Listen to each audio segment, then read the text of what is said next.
नमस्कार। गुरु पतवंत सिंह पन्नू कौन है ये क्या है ये खालिस्तान के सबसे बड़े समर्थक हैं। आजकल नए जर्नैल सिंह भिंडरावाले बनने की कोशिश में लगे हुए हैं पिछले 15-20 साल से। ये सिख फॉर जस्टिस SFJ करके एक फाउंडेशन चलाते हैं। भारत सरकार का कहना है कि ये ISI की मदद से चल रहा है। ये फाउंडेशन अमेरिका में प्रैक्टिस करते थे, कनाडा में प्रैक्टिस करते हैं लॉ की, और तरह तरह के उल जलूल केस फाइल करते रहते हैं वहाँ पर। जैसे 84 राइट्स के लिए इन्होंने कमलनाथ, सोनिया गांधी, राहुल गांधी, सब प्रियंका सब के ऊपर केसेस फाइल कर रखे हैं अमेरिका में। अब इनको नए टारगेट मिल गए हैं। ये नए टारगेट कौन है? ये गृह मंत्री अमित शाह, कनाडा में भारत के हाई कमिश्नर, और विदेश मंत्री शिवशंकर। तो जैसा जैसा इनको आदेश मिलता होगा उस तरह की वार्निंग देते रहते हैं। इन्होंने अभी एक नया वीडियो रिलीज़ करके बताया है कि जो भी इंफॉर्मेशन देगा इनके ऊपर, इन तीनों के ऊपर, उसको $1.25 लाख दिए जाएंगे। अब इन्फॉर्मेशन से, यहाँ इन्फॉर्मेशन तो दुनिया में हर जगह अवेलेबल है इन तीनों के बारे में, लेकिन इन्फॉर्मेशन से मतलब यहाँ पर है कि थ्रेट जारी की कि जो भी ये इनको कुछ नुकसान पहुँचाएगा इन तीनों में से किसी को भी, तो उसको $1.25 लाख दिए जाएंगे। और क्यों इनको टारगेट किया जा रहा है? क्योंकि 2023 में कनाडा में निज्जर नाम के एक खालिस्तानी की हत्या हो गई थी। पता नहीं किसने की, लेकिन कनेडियन गवर्नमेंट का मानना है कि भारत सरकार, भारत के ये संजय वर्मा जो वहाँ हाई कमिश्नर हैं, वो इन्वॉल्व हैं, अमित शाह इन्वॉल्व हैं, और इनका नाम तो खैर जयशंकर का अभी तक नहीं आया है, लेकिन एक कैनेडियन ऑफिशियल सोर्सेज से कहा गया है कि अमित शाह इन्वॉल्व हैं। तो पन्नू जी अपने मन से कोट पैंट पहन के ये जारी करते रहते हैं वीडियो और थ्रेट्स और ये।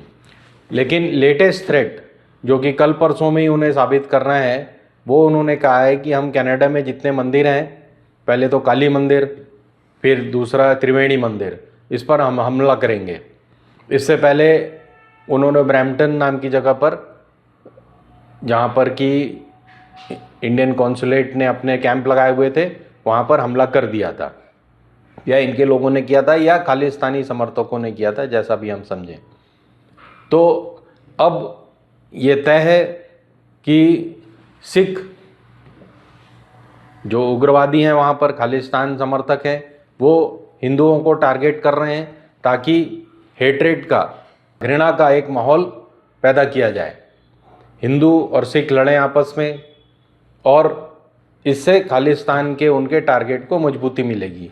ये कैसे होता है भाई? भिंडरावाले के टाइम में भी जो पंजाब में हिंदू रह रहे थे, जो पंजाबी हिंदू हैं, उनको टारगेट किया जाता था और जगह जगह उनको तंग किया जाता था, मारे जाते थे कई, और बाज़ारों में बम फोड़े जाते थे। ये उस समय का उग्रवाद था। आज का उग्रवाद क्या है कि हम मंदिरों पर हमला करेंगे। तो लेटेस्ट भी सुन लीजिए पन्नू महाराज की। उन्होंने कहा है कि हम अयोध्या में राम मंदिर की जड़ें हिला देंगे। तो अब ये हिंदुत्ववादी जो पूरे देश में घूम रहे हैं आजकल, उन्हें सोचना, देखना, करना है कि आगे क्या कदम उठाना है। दोनों हाथ ऊपर करके मेरे साथ बोलिए, बजरंग बली की। अब ये तय है कि ये मामला यहाँ पर नहीं रुकेगा। अमित शाह जी का नाम आ चुका है, शिवशंकर और वर्मा के खिलाफ थ्रेट जारी हो चुकी है, और कनाडा और अमेरिकन गवर्नमेंट ये भारत का साथ नहीं दे रहे हैं। आप कितना भी कह लीजिए, अब की बार ट्रंप सरकार, पिछले एडमिनिस्ट्रेशन ने जो कर दिया है, भारत जो पन्नू के ऊपर एक हमला हुआ था पिछले साल, उसमें अमेरिकन गवर्नमेंट ने 2 लोगों के नाम उनके खिलाफ इंडाइटमेंट जारी कर दी है, और इसे ट्रंप भी नहीं बदल पाएंगे, ना बदलना चाहेंगे। उनमें से एक CRPF का ऑफिसर थे, यादव, और दूसरे एक बिजनेसमैन है, गुप्ता। इन लोगों के ऊपर इल्ज़ाम है इन्होंने पन्नू के ऊपर हमला करवाया।